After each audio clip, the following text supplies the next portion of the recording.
Ladies and gentlemen, please welcome Edgar Wright to the show. There he is. Edgar, it's so lovely to see you.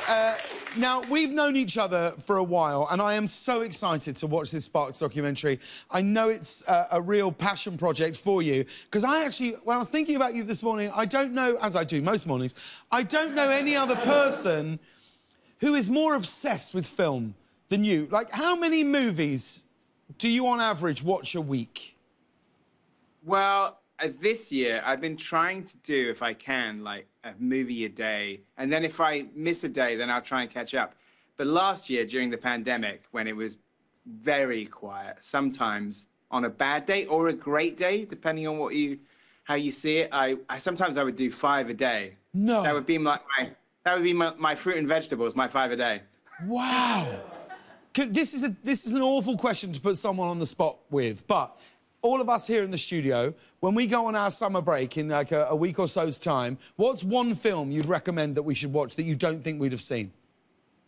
Oh, Brian De Palma's Phantom of the Paradise. Have you seen that? Oh, I love it. Yeah, I just think it's exquisite. Oh, you know, honestly, Edgar, it's worth it for the opening scene.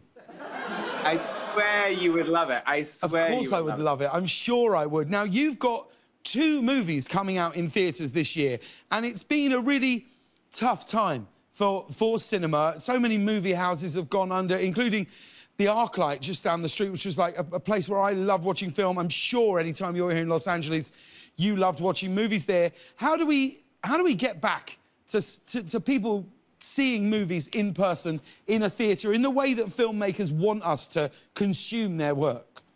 I think that, I mean, the thing is, I think the audiences do want to come back. I mean, that's proved by A Quiet Place Part 2. Peter Rabbit 2, yeah. Yeah, because like that's exclusively... Like you say, it's proven with Peter Rabbit 2, yeah. Oh, Peter, yes. I mean, you can only look at the grosses of Peter Rabbit 2 to know that audiences want to come back. Quite. I mean, look, I like it, you know, yeah, sure, I like A Quiet Place, but let's stay on brand, Edgar. But I think the thing is that I don't believe that the future is couch-bound. I know, like, all of the kind of, like, the oxygen in the media is about streamers, but I'm going to say out loud, I think there are too many streamers, because it's like being a member of 15 different video stores. Yes. Just give me one. Yeah. Just one is fine. I don't need to be a member of, like, 20 of them. So, and also, I just, like...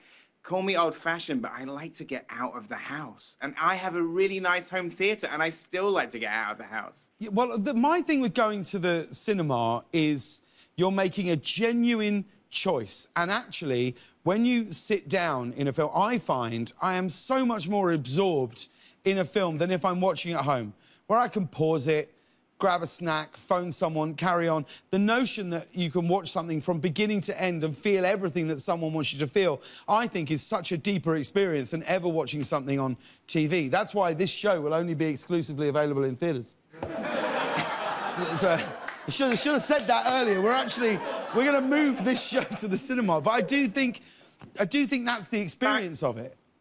It's scientifically proven that if you go to the cinema, the intensity of Peter Rabbit's struggle is like 40% higher. Do you think your love of cinema is because you worked at a movie theatre when you were younger, which I can only imagine being the perfect job for you? Well, you must have been no? Well, I was fired, but then I think maybe, I don't want to get my employers at the time in trouble, but I think maybe child labour laws would have had a word, because I was 15 as a trainee projectionist. I probably shouldn't have really been doing it. And I was like they used to have the big old reels, and I was too much of a weakling then, like I'm a strong man now, but I was too much of a weakling then to actually lift up the reels. And I think it was like a 3 strikes and you're out thing, and the 3rd time when I put the trailers on backwards, that was it for me. My projectionist days were over. But I did do that thing that all projectionists do where you steal frames and stuff, so I was pretty like sort of maybe a bad employee all round.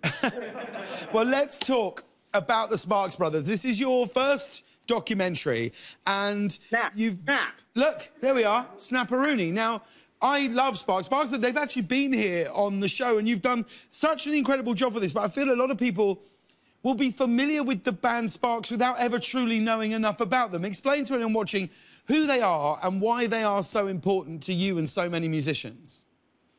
Well, I just thought, I mean, the tagline on the poster is your favorite band's favorite band. And that's a good way of explaining who they are, because they're those guys that are always like slightly ahead of the curve. And in a way, because they keep changing their sound and moving forward and breaking new ground, they didn't necessarily profit from the sounds that they created. And they're like hugely influential. And usually when you look at the chronology of things, they say, oh, they sound a bit like Queen. Oh, wait, their first album is 2 years before Queen. Oh, the later album sounds a bit like Depeche Mode. Oh, wait, it's 2 years before Depeche Mode.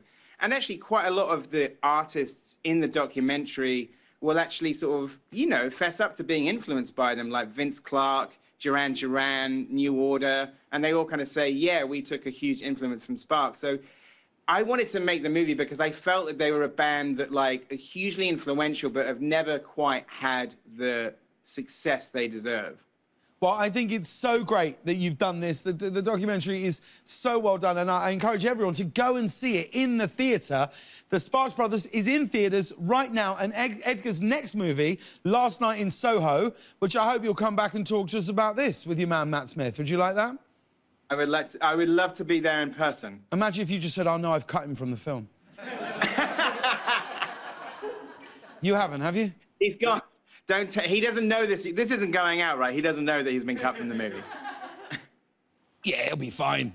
But Last Night in Soho comes out October 22nd, and we can't wait for that. Well, thanks for sparing the time for us, Edgar. We love you so much at this show. Edgar Wright, everybody. We'll be right back.